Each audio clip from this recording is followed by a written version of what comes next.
um outro assunto que Jesus tratou no sermão profético lá em Mateus 24 e 25 foi sobre a grande tribulação.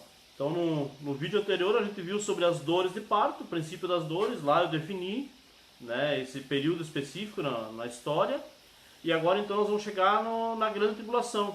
Então Mateus 24, versículo 21, está escrito o seguinte na versão Almeida Revista Atualizada. Ó. Porque nesse tempo haverá grande tribulação, grande período de angústia, de dificuldade e sofrimento, como desde o princípio do mundo até agora não tem havido e nem haverá jamais. Então aqui nós já começamos né, Jesus já declarando que o princípio das dores, ele ainda não é o fim. Nós vimos no vídeo anterior. Mas ele sinaliza de que o tempo da volta de Jesus está muito próximo. Né? Então a intensidade, né, cada vez mais forte, e o número cada vez mais seguido dos acontecimentos, dos eventos, eles vão apontar para a necessidade da volta de Jesus. Tá? E ainda vai apertar um pouquinho mais. Vai apertar mais, por quê? Porque a grande tribulação é aquele momento em que realmente as coisas vão ficar mais difíceis ainda, né? E isso a gente pode encontrar em Mateus 24, dos versículos 15 ao 28, mais alguns acontecimentos agora com relação mais à perseguição, né? Então os 2 ou 3 acontecimentos mais importantes no período da grande tribulação são o surgimento do anticristo, a perseguição sem precedentes aos judeus e cristãos, e ainda um aumento maior dos falsos cristos e os seus milagres. Tá? Então vamos ver junto algumas coisas aqui que é importante a gente saber. Aqueles eventos todos que eu falei no vídeo anterior sobre as dores de parto, né, lá os falsos profetas, falsos cristos, fome, terremotos em vários lugares, guerras e rumores de guerras e a perseguição, todos aqueles eventos eles vão ter um sentido, um processo, vão entrar num processo gradativo, ou seja, eles vão continuar acontecendo, tá? E contínuo, ele não vai parar, vai ser seguido até o final desse período chamado de grande tribulação. Dentro desse período da grande tribulação, o que vai ser acrescentado aí, né? Uma grande perseguição a todos aqueles que creem e defendem, né, o Deus da Bíblia, tá? Então aí entra quem? Entra aí os judeus, a nação de Israel, e entra também os cristãos que estiverem na terra ainda naquele período ali, tá? Versículo 15, ele diz o seguinte, Jesus fala o seguinte em Mateus 24, 15, ó. Chegará o dia em que vocês verão aquilo de que o profeta Daniel falou, a terrível profanação, ou na outra versão mais antiga, o abominável da desolação, que será colocada no lugar santo. Leitor, preste atenção. Tá? Então esse versículo, segundo a maioria dos estudiosos, né, dos teólogos, dos eruditos, eles defendem que aqui está se referindo a uma profecia lá de Daniel, né, que, vamos dizer assim, se cumpriu também lá antes do período do Novo Testamento. Mas aqui Jesus está falando de um outro período que ainda vai acontecer, porque aquele período do Antíoco Epifânios lá já havia acontecido tantos anos antes ainda, muito, muito antes de Jesus. Então não pode ser aquela profecia. A profecia está se referindo a algo futuro, tá? Então o anticristo ele vai invadir lá Israel, a cidade de Jerusalém. Ele vai tomar lá o templo, que haverá um templo construído em Jerusalém nesse período da grande tribulação do povo judeu. E ele vai querer se assentar lá dentro daquele templo, se dizendo ser Deus, tá? Querendo agir como Deus dentro do templo que seria construído para o próprio Deus, o Deus vivo, o Deus verdadeiro. Então esse versículo 15 se refere a esta profecia, tá? Dentro do pensamento dispensacionalista, dentro do pensamento do pré-tribulacionismo, tá? Pré-milenismo. Dos versículos 16 ao 22, nós temos então o início de uma perseguição sem precedentes na história. Então o holocausto ali da Segunda Guerra Mundial vai ser fichinha perto do que vai acontecer na grande tribulação com relação à perseguição aos judeus, porque o contexto desse texto está se referindo ao povo judeu. Olha o que diz o contexto. versículos 16 a 22. Quem estiver na Judéia, fuja para os montes. Quem estiver no terraço, no alto da casa, não desça para pegar suas coisas. Quem estiver no campo, não volte, nem para pegar o manto. Que terríveis serão aqueles dias para as grávidas e para as mães que estiverem amamentando. Orem para que a fuga de vocês não seja no inverno, nem no sábado. Então isso se refere àquela região, tá? Aquela região lá toda. Pois haverá mais angústia que em qualquer outra ocasião desde o começo do mundo, e nunca mais haverá angústia tão grande. Tá? Então Jesus ele foca um pouco uma questão mais local, mas ainda assim se refere a uma perseguição a nível global, vamos dizer assim. Tá?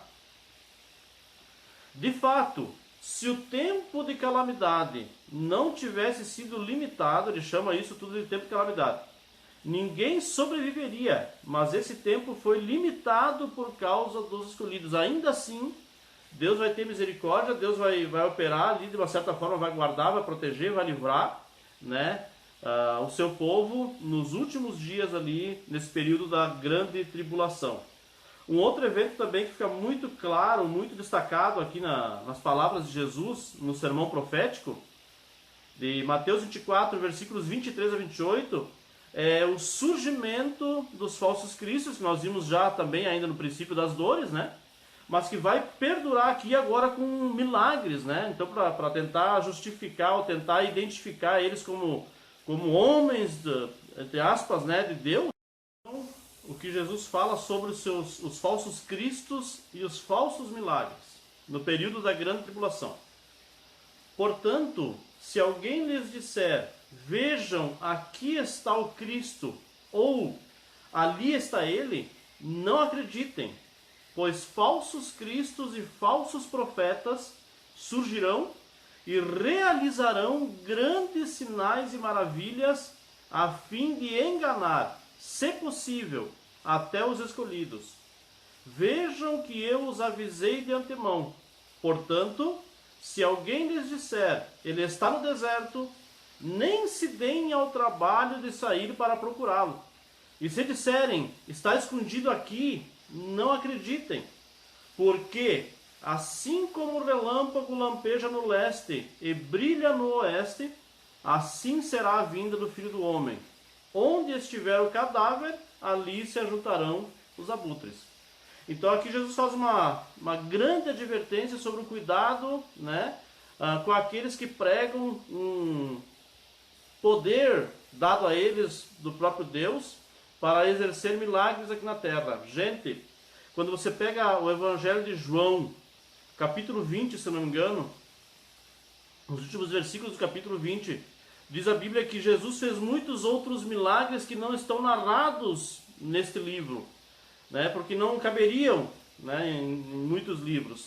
Mas estes que estão registrados são para que a gente creia, né, que Jesus é o Senhor. Então, queridos, nós não precisamos viver por milagres, embora Deus possa realizar. Eu creio em milagres, eu creio que Deus possa realizar milagres, que Deus possa operar, né? Da mesma maneira que a gente vê no Novo Testamento aqui as maravilhas que Deus fez, eu creio que Ele pode fazer. Mas a minha fé não está pautada no que Deus pode fazer, a minha fé está pautada no Deus, né, que pode fazer isso. Então, quando nós voltamos a nossa fé focamos a nossa fé no Deus resgatador, no Deus redentor, no Deus que pode salvar não somente o meu corpo, mas também a minha alma, o meu espírito, então aí as coisas passam a ser diferentes. Então é isso que o Novo Testamento e toda a Bíblia mostra. Que nós devemos viver pela fé, independente de ver milagres todos os dias, de viver esses milagres todos os dias ou não, tá? Então é uma coisa que acontecerá com muita clareza nos últimos dias, né? Homens que dirão ter o poder de Deus sobre a vida deles, que aonde eles forem Deus está com eles e que Deus realiza milagres por meio deles. Nem tudo, né, nem todos os milagres são provenientes de Deus, tá? Em outro momento eu falarei sobre isso, tá? Eu vou aos poucos agora esmiuçar este assunto para que a gente possa entender biblicamente essas questões todas, tá? Todos os eventos, acontecimentos que Jesus tem falado, tá? Então nós vamos ver isso pormenorizadamente em outros vídeos. Aqui eu estou dando um panorama para você. E tem mais um evento que ainda não cheguei nele, não vou chegar nesse vídeo também, tá? Mas tem mais um evento e esse então também é a nível global, né? E envolve o espaço, que vai acontecer, esse já mais para o final então da grande tribulação ali, já abrindo as portas ali para o retorno literal, visível e em glória de Jesus Cristo sobre este mundo, tá? Mas fica para um outro vídeo. Então, se você gostou de tudo que eu falei até agora, tá? É a palavra de Deus que está sendo explanada para você. Então, não se esqueça de se inscrever no canal se você é a primeira vez que chegou até aqui.